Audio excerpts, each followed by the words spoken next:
wabarakatuh. Saya Putri Rahmawati dari kelas 11 IPA 1. Di sini saya akan menjelaskan materi fisika kelas 11 semester 2 dengan guru pembimbing Yuniar SPD.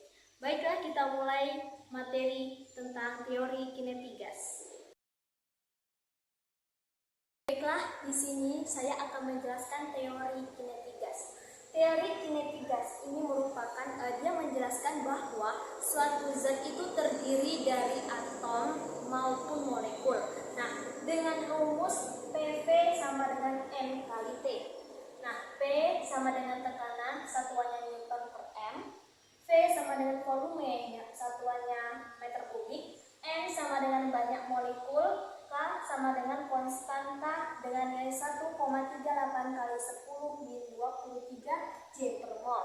Nah, untuk mencari molekul itu dengan rumus M sama dengan N kali Na, dengan A-nya ini adalah bilangan Avogadro, dan N itu nilainya itu 6,022 kali 10 pangkat 23 N per mol. Maka didapatlah rumus PV sama dengan N kali Na kali KT. Jika N kali Na sama dengan R, R-nya itu ada dua nilai, 8,315 J per mol untuk joule. Nah, kalau 0,0821 untuk ATM per mol K. Sehingga didapatlah rumus PV sama dengan nRT. Untuk mencari ketetapan gas ideal itu menggunakan rumus P sama dengan sepertiga kali N kali M kali V. V ini adalah kecepatan ya. V pangkat 2 adalah kecepatan per V. V ini baru volume. Nah, selanjutnya EK sama dengan setengah kali M kali V. V kecepatan pangkat 2. Lalu 2EK sama dengan EV kuadrat. Sehingga rumusnya P sama dengan 2/3 N kali EK per V. Selanjutnya mencari energi kineti gas ideal. Kita menggunakan rumus yang ini tadi. P sama dengan 2/3 N EK per V. PV sama dengan N kali T, kita rubah menjadi P sama dengan N kali T per V. Jadi ditanya P-nya, P ini adalah tekanan. Untuk supaya lebih paham, kita lanjut ke contoh soal. Baiklah, ini adalah contoh soalnya. Dalam ruangan tertutup terdapat 2,76 liter. Kita langsung tulis ya, diketahuinya.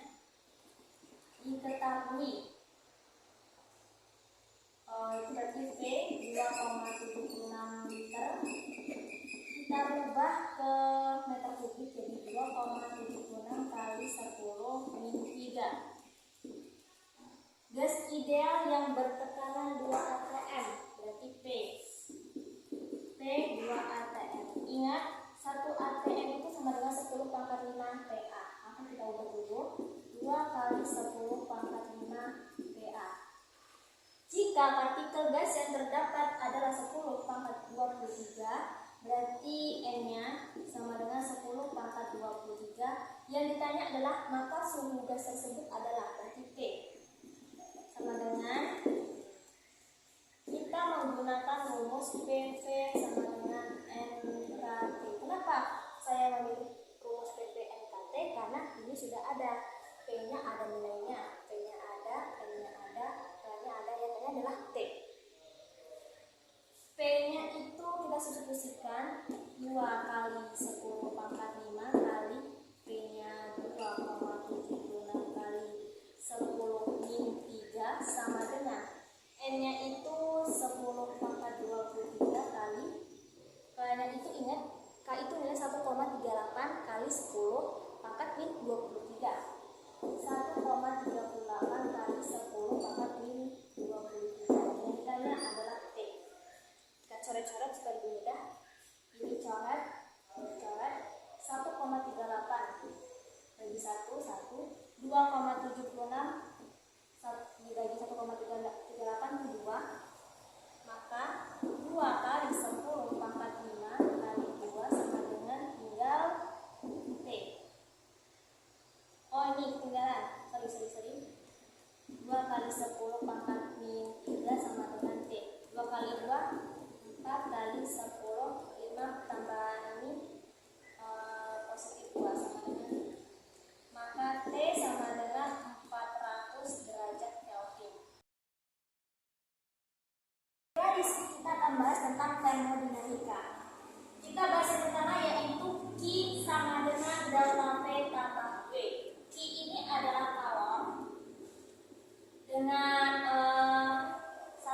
Joule. Delta U adalah energi dalam. Satuannya juga Joule. Dan W ini adalah usaha. Satuannya juga Joule. Q bernilai positif jika sistem menerima kalor. Sedangkan Q bernilai negatif ketika sistem melepas kalor. Delta V bernilai positif jika energi sistem dalam bertambah atau suhunya naik. Kalau delta V-nya bernilai negatif jika energi sistem dalam berkurang atau suhunya turun. W bernilai positif jika sistem melakukan usaha dan bernilai negatif ketika sistem menerima usaha. Selanjutnya kita bahas gas ideal. Gas ideal ini ada tekanan, volume, dan suhu. Dengan rumusnya P1 kali P1 per T1 sama dengan P2 kali P2 per T2. Di sini saya tulis P itu sama dengan tekanan. Satuannya yaitu PA, V volume, satuannya meter pangkat 3, T ini sama dengan suhu, satuannya Kelvin. Di sebelah saya ini ada contoh soal.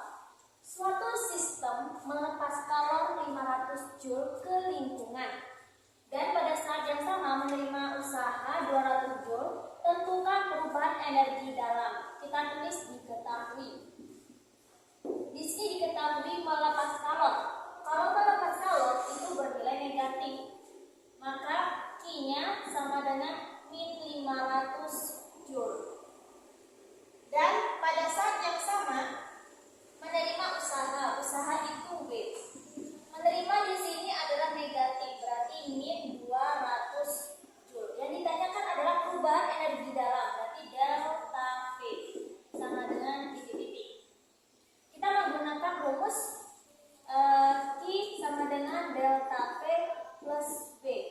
Di sini Q diketahui min 500, delta V-nya belum diketahui karena yang ditanyakan, plus ditambah min 200. Di sini kita pindah ke sini. Kalau enggak yang 200-nya aja pindah ke sini, di min 500 ditambah 200 sama dengan delta V. Min ketemu plus itu berkurang, berarti min 300 sama dengan delta V. Berarti delta V itu sama dengan min 300 Joule.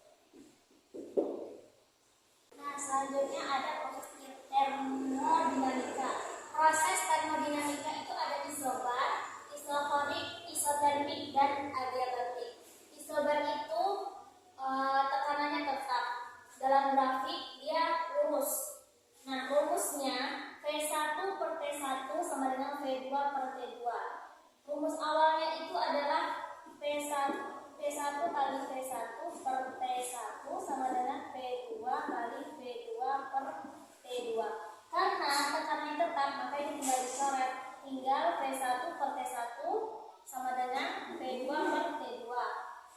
Untuk mencari Q itu sama dengan delta U ditambah V.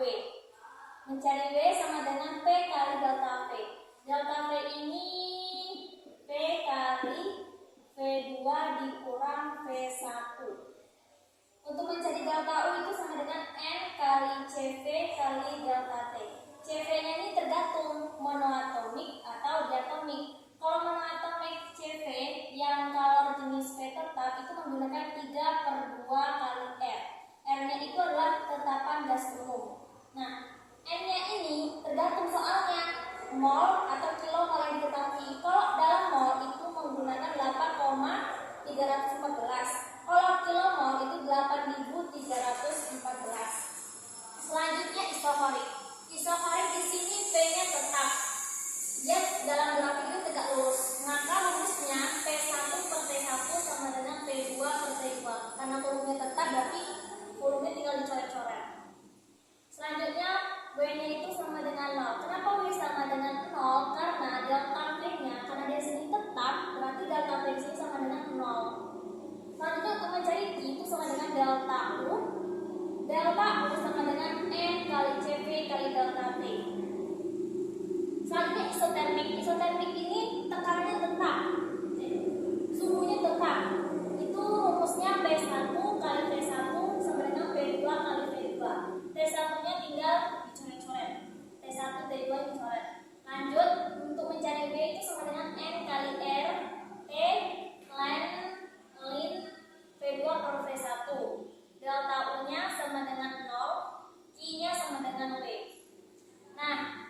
dibandingkan isotermik.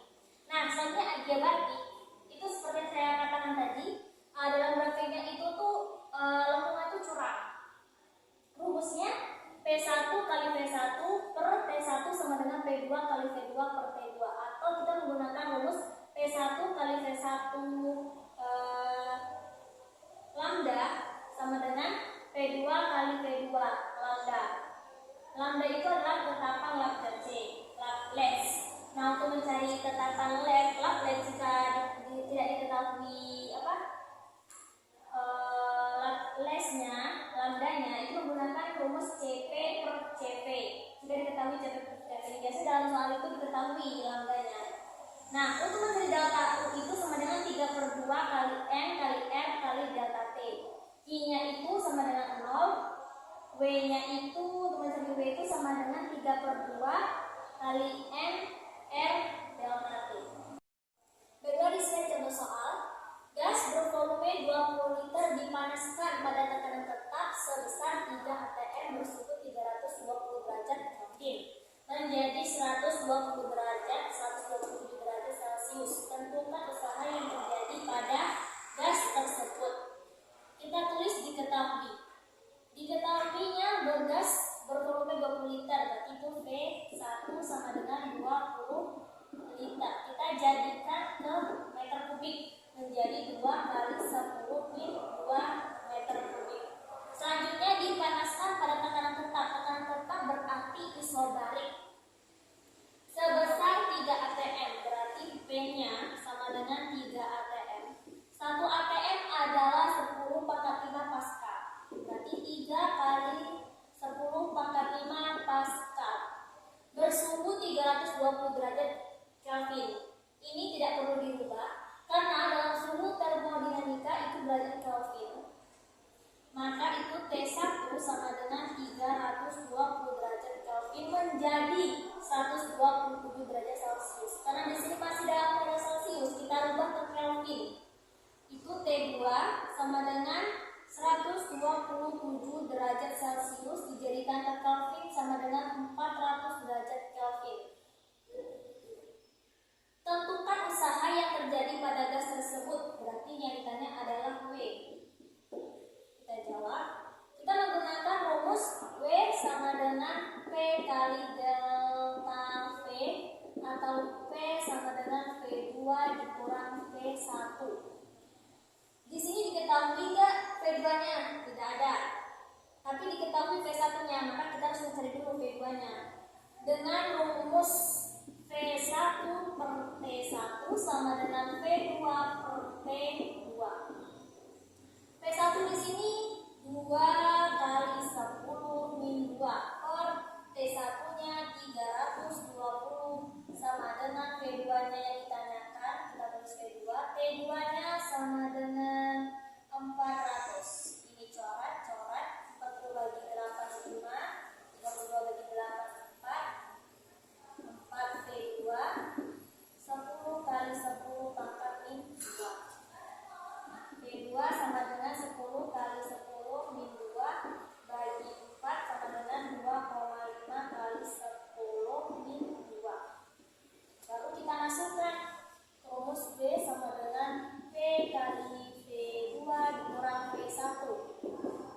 P-nya di sini berapa? P-nya 3 kali 10 pangkat 5. V2-nya 2,5 kali 10 pangkat min 2 dikurang V1-nya 2 kali 10 pangkat min 2 sama dengan 3 kali 10 pangkat 5. Di dalam pengurangan dan pertambahan itu pangkatnya itu harus sama. Ini karena sudah sama, maka kita tinggal mengurangkan. 2,5 dikurang 2 itu sama dengan 0,5 kali 10 pangkat min 2. Maka 3 kali 0,5 1,5 kali 10. 5 ditambah min 2 itu sama dengan positif 3. Satuannya adalah joule.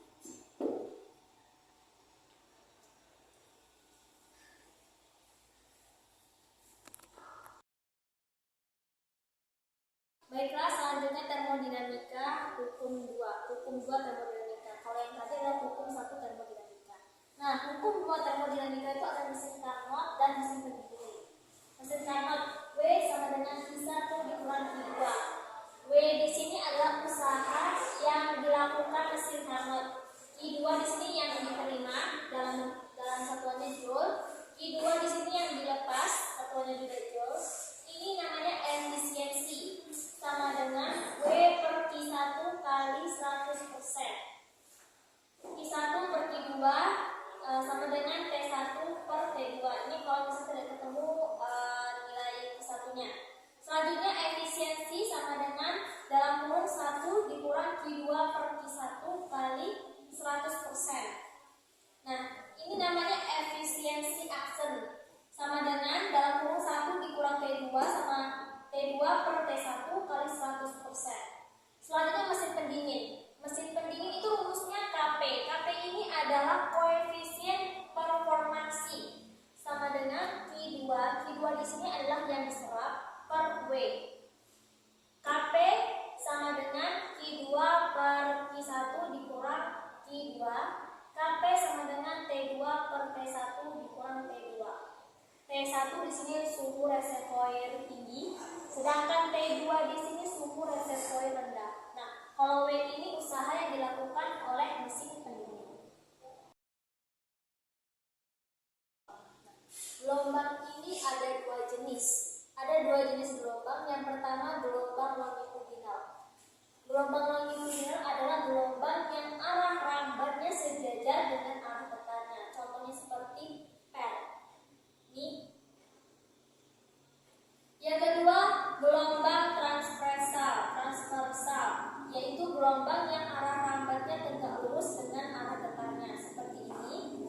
Dibuat grafik XY, dibuat seperti huruf S.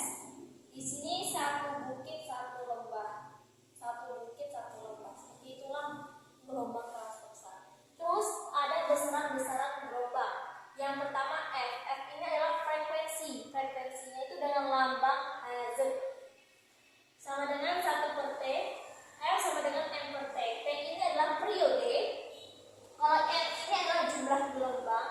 T ini adalah waktu. Nah, selanjutnya T sama dengan 1 per F. Ini untuk mencari frekuensi. Ini untuk mencari periode. Bisa juga dengan rumus lain T sama dengan T per N. Lambda. Lambda ini adalah panjang gelombang sama dengan S per N. S ini adalah jarak gelombangnya per N. N ini sama seperti yang saya katakan yaitu jumlah gelombangnya. Selanjutnya V kecil. V kecil ini adalah arah rambat. Arah rambat sama dengan lambda dikali frekuensi, atau dalam rumus lain lambda sama dengan frekuensi. Arah rambat V kecil sama dengan lambda per T. 1. Sebuah gelombang transversal merambat seperti pada gambar di atas jika jarak horizontal A ke C 2,2 meter dan waktu yang dibutuhkan gelombang untuk merambat dari A ke B 2 sekuan. Tentukan A. Frekuensi dan periode gelombang, B. Panjang gelombang, C. Cepat rambat gelombang. Kita kerjakan dulu yang A, mencari frekuensi. Mencari frekuensi itu ada dua rumus, ada 1 per T sama dengan T per N. N per T, sorry.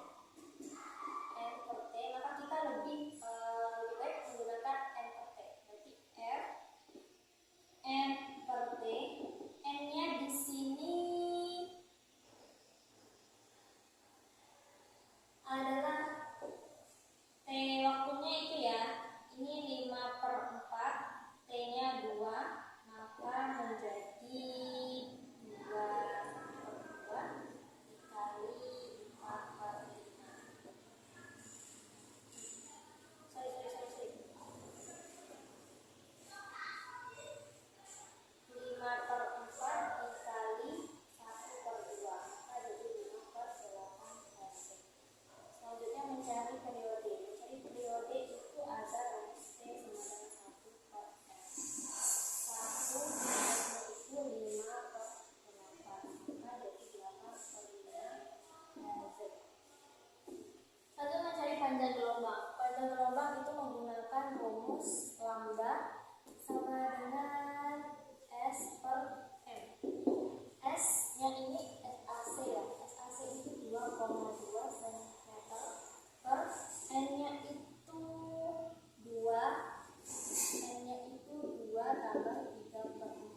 gelombang berjalan.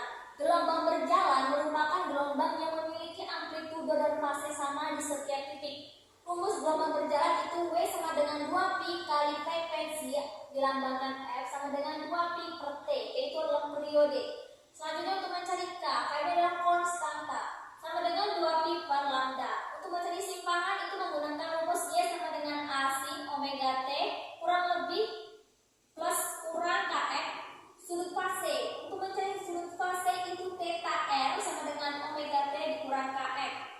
Dan untuk mencari fase itu adalah X sama dengan theta R per 2pi. Selanjutnya gelombang diam. Gelombang diam ini adalah ada ujung terikat dan ujung bebas. Ujung terikat itu di ujung ada simpul.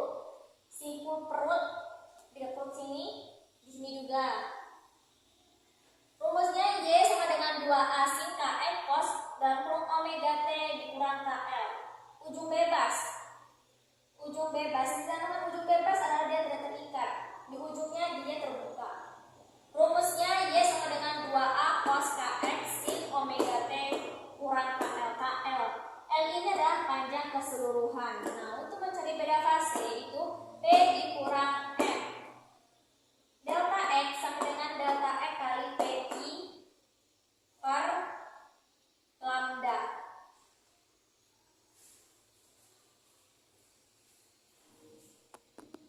Soal diketahui T-nya itu dimulai dari 5, 10, 15, 20 adalah gambar grafiknya. Dan yang ditanyakan adalah cepat lambat. Untuk mencari cepat lambat kita harus rumus cepat lambat itu adalah lambda per T. Kayaknya di sini ada nggak diketahui? Oh, tidak ada, kita harus mencari T dulu. Nah, rumus T itu sama dengan T per N. T-nya itu dimulai dari sini, di sini ke sini. Berarti 15 dikurang 5 per T-nya itu 1 gelombang dengan 10 per 1 dengan 10. Nah, baru kita masukkan ke lambdanya. Lambdanya itu 10 per T periodenya 10 sama dengan 1 meter per sektor.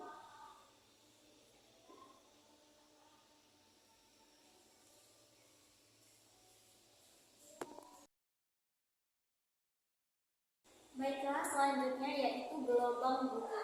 Gelombang bunyi, efek Doppler. Kita membahas tentang efek Doppler. Efek Doppler ini rumusnya Fp sama dengan dalam kurung F kurang lebih Fa kurang lebih Fp per F dalam kurung F kurang lebih Fa kurang lebih Fs kali Vs kali Fs. Fp di sini adalah frekuensi bunyi yang didengar oleh pendengar, sedangkan Fs itu frekuensi sumber bunyi dan P adalah cepat lambat bunyi di udara. Nah, ada keterangan nih. Fp adalah kecepatan pendengar dengan satuannya meter per sekon. Fp bernilai positif saat pendengar mendekati bunyi dan bernilai negatif saat pendengar menjauhi bunyi. Dan Fs yaitu kecepatan sumber bunyi bernilai positif ketika sumber bunyi menjauhi pendengar dan bernilai negatif ketika sumber bunyi mendekati pendengar. Fa yaitu kecepatan angin bernilai positif ketika angin bertiup dari sumber bunyi ke pendengar, sedangkan bernilai negatif ketika angin bertiup dari pendengar ke sumber bunyi. Dan 0 itu ketika tidak ada angin. Sudah.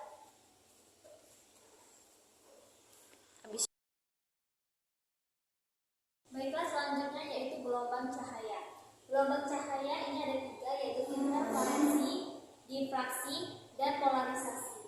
Nah, interferensi terjadi ketika dua gelombang datang bersama pada suatu tempat. Nah, ada 2 syarat sumber cahaya agar dapat diamati. Yang pertama, koherent, itu beda fase tetap, frekuensinya sama. Kalau amplitudo itu hampir sama. Nah, 3 cara agar koheren itu, yang pertama Thomas Young, interferensi celah Galileo, yang kedua Fresnel, pemantulan dan pembiasan, dan yang ketiga yaitu laser. Interferensi maksimum konstruktif untuk yang terang itu rumusnya D sin theta sama dengan N kali lambda. Rumus kedua D YN per L sama dengan N kali lambda. Dengan keterangan D itu sama dengan jarak dua celah. YN itu jarak terang ke N. L itu adalah jarak celah ke layar. Nah, selanjutnya interferensi minimum destruktif itu bagian gelap. Rumusnya D sin theta sama dengan dalam kurung 2N kurang 1 kali lambda per 2. DYN per L sama dengan dalam kurung 2N kurang 1 kali lambda per 2. Keterangannya itu lambda itu adalah panjang gelombang dan N adalah terang ke N atau gelap ke N. Selanjutnya difraksi celah tunggal. Nah, difraksi adalah gelombang mengalami pembelokan karena celah. Rumusnya D sin theta sama dengan N kali lambda. Ada lagi rumus lagi D kali YN per L sama dengan N kali lambda. D sama dengan 1 per N. N itu adalah banyak garis setiap meter. Untuk mencari order maksimum itu menggunakan rumus sin theta sama dengan 1. D sin D kali sin sama dengan N kali lambda. D sama dengan N kali lambda. N sama dengan D per lambda.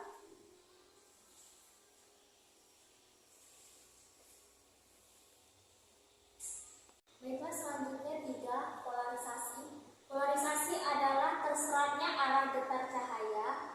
Lalu 4 cara memperoleh cahaya terpolarisasi dari cahaya tak terpolarisasi. Yang pertama itu penyerapan selektif, yang kedua pemantulan, yang ketiga pembiasan ganda, dan keempat hamburan. Ini ada contoh soal.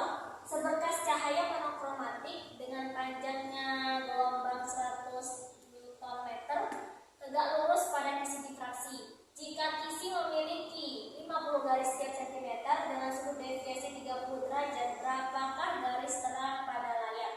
Di sini diketahui panjang lambda, panjang gelombangnya sama dengan 100 Nm. Kita ubah ke cm menjadi 100 kali 10 min 7. N-nya sama dengan 50 garis per cm. Sudut θ-nya di sini sama dengan 30 derajat. 30 derajat itu setengah.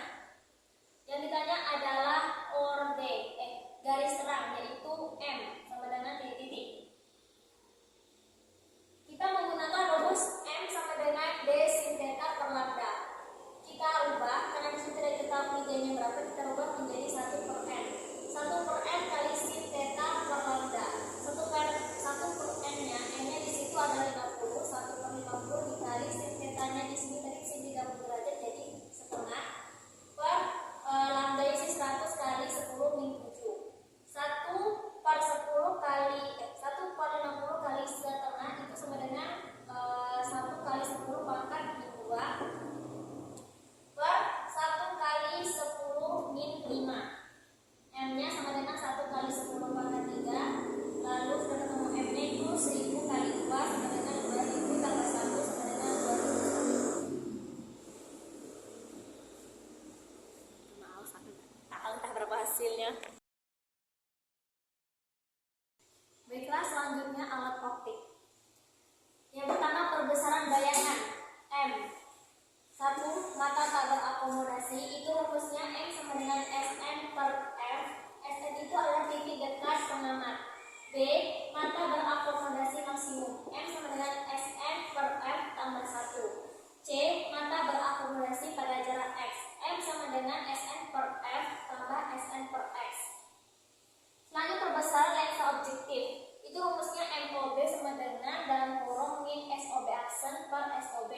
Nah, perbesaran lensa okuler itu yang pertama tanpa akomodasi, itu rumusnya SOK sama dengan FOK. MOK sama dengan SN per FOK. Selanjutnya panjang mikroskop D.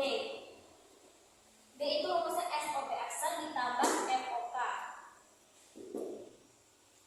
Selanjutnya akomodasi maksimum, MOK sama dengan SN per FOK tambah 1. Maka D mencari panjangnya D sama dengan SOB aksen tambah SOK. Untuk mencari SOK aksen digunakan persamaan 1 per FOK sama dengan 1 per SOK dikurang 1 per SN. Selanjutnya perbesaran total, itu M total sama dengan MOB kali M okuler.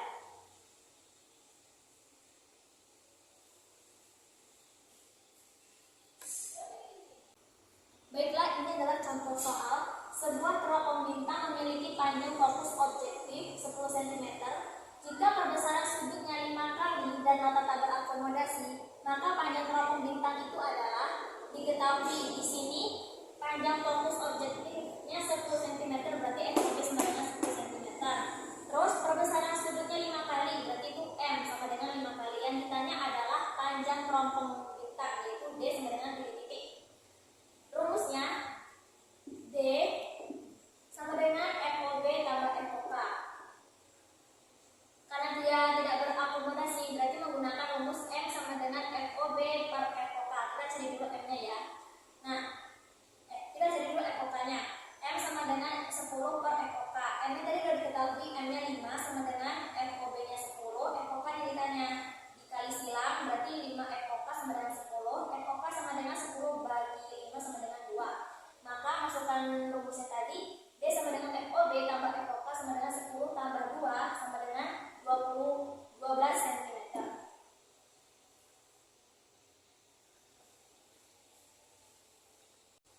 Baiklah, itu tadi penjelasan dari saya.